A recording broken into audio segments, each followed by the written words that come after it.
नमस्कार मित्रों, अनुच्छेद लेखन की श्रृंखला में आप सभी का स्वागत है। और आज का हमारा विषय है जल है तो जीवन है, अथवा जल ही जीवन है, अथवा जल संरक्षण आज की आवश्यकता। आपसे ये पेपर में किसी भी तरह से पूछा जा सकता है।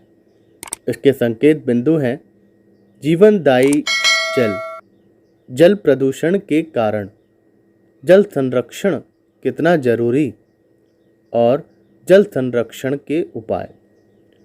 पृथ्वी पर प्राणियों के जीवन के लिए हवा के बाद सबसे आवश्यक वस्तु है जल।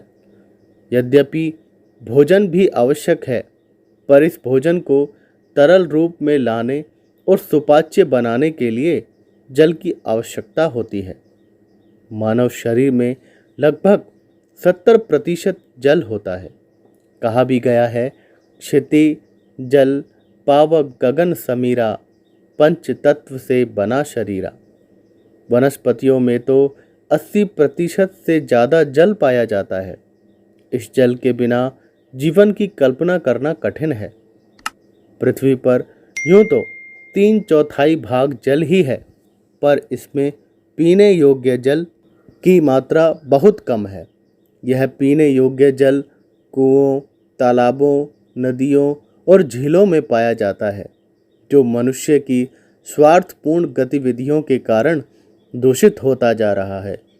मनुष्य नदी, तालाबों में खुद नहाता है और जानवरों को नहलाता है। इतना ही नहीं, वह फैक्ट्रियों और नालियों का दूषित पानी इसमें मिलने देता है, जिससे जल प्रदूषित होता है।